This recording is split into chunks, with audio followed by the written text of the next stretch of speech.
മാത്തമാറ്റിക്സിൽ ഏതൊക്കെ ചാപ്റ്റേഴ്സാണ് ബൈഫോറിഗേഷൻ ചെയ്തിട്ടുള്ളതെന്ന് നോക്കാം.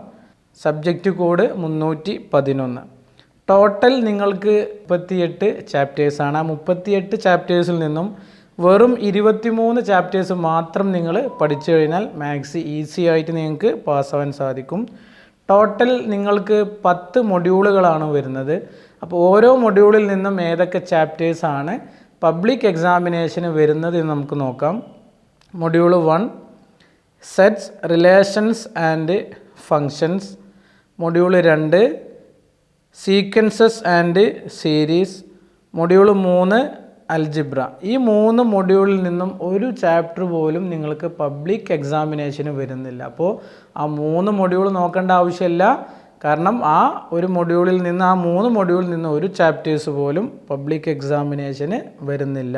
4ാമത്തെ module coordinate geometry. ആ മൊഡ്യൂളിൽ നിന്നും പബ്ലിക് എക്സാമിനേഷന് വരുന്ന ചാപ്റ്റേഴ്സ് ഏതൊക്കെയെന്ന് നോക്കാം. Chapter 13 Cartesian system of rectangular coordinates. അതുപോലെ തന്നെ 14ാമത്തെ ചാപ്റ്റർ സ്ട്രെയിറ്റ് ലൈൻസ്. 15ാമത്തെ ചാപ്റ്റർ സർക്കിൾസ്. 16ാമത്തെ ചാപ്റ്റർ കോണിക് സെക്ഷൻസ്. ഇത്രയും ചാപ്റ്റേഴ്സാണ് പബ്ലിക് എക്സാമിനേഷന് വരുന്ന chapters. Module 5 statistics and probability. ഈ മൊഡ്യൂളിൽ നിന്ന് ഒരു ചാപ്റ്റർ പോലും പബ്ലിക് എക്സാമിനേഷന് വരുന്നില്ല. മൊഡ്യൂൾ 1, അതുപോലെ തന്നെ മൊഡ്യൂൾ 2, മൊഡ്യൂൾ 3, അതുപോലെ തന്നെ മൊഡ്യൂൾ 5. ഇത്രയും മൊഡ്യൂളുകളിൽ നിന്നും പബ്ലിക് എക്സാമിനേഷന് ഒരു ചാപ്റ്റർ പോലും വന്നിട്ടില്ല. Module 6 algebra 2. അതിൽ നിന്ന് വരുന്ന ചാപ്റ്റേഴ്സ് ഏതൊക്കെ നമുക്ക് നോക്കാം. Chapter 20 matrices. Chapter 21 determinants.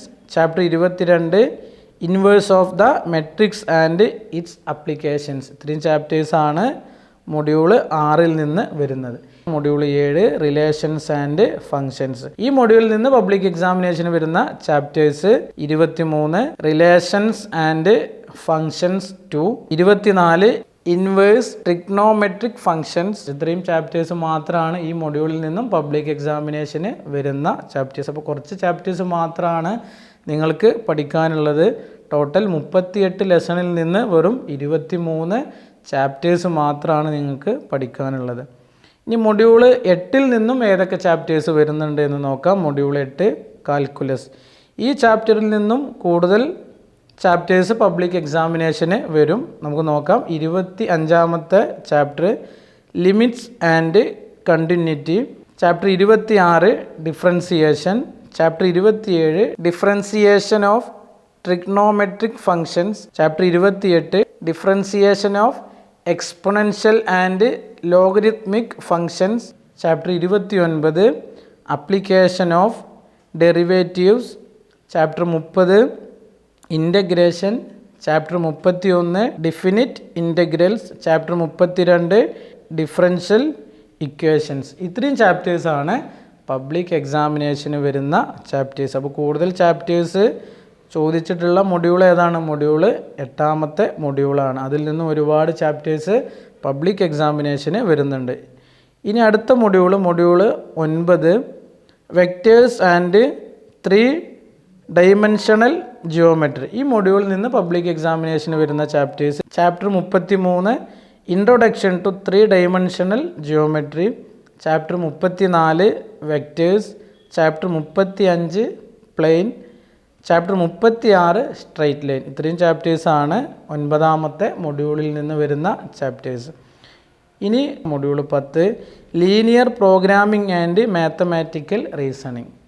ഈ മൊഡ്യൂളിൽ നിന്ന് 2 ചാപ്റ്റേഴ്സാണ് പബ്ലിക് എക്സാമിനേഷന് വരുന്നത്. 37ാമത്തെ ചാപ്റ്ററും 38ാമത്തെ ചാപ്റ്ററും. 37ാമത്തെ ചാപ്റ്റർ ലീനിയർ പ്രോഗ്രാമിംഗ്, 38ാമത്തെ ചാപ്റ്റർ മാത്തമാറ്റിക്കൽ റീസണിങ്. ഇത്രയും ചാപ്റ്റേഴ്സാണ് പബ്ലിക് എക്സാമിനേഷന് വരുന്നത്. മാത്തമാറ്റിക്സിൻ്റെ ട്യൂഷൻ ആർക്കെങ്കിലും ഏതെങ്കിലും വിദ്യാർത്ഥികൾക്ക് ആവശ്യമാണ് എന്നുണ്ടെങ്കിൽ എജുവൽ എഡ്യൂക്കേഷൻ സെൻറ്ററിനെ കോൺടാക്റ്റ് ചെയ്യാവുന്നതാണ്. മറ്റൊരു വീഡിയോയുമായി വീണ്ടും കാണാം. Okay, bye. എജുവൽ എഡ്യൂക്കേഷൻ സെൻറ്റർ.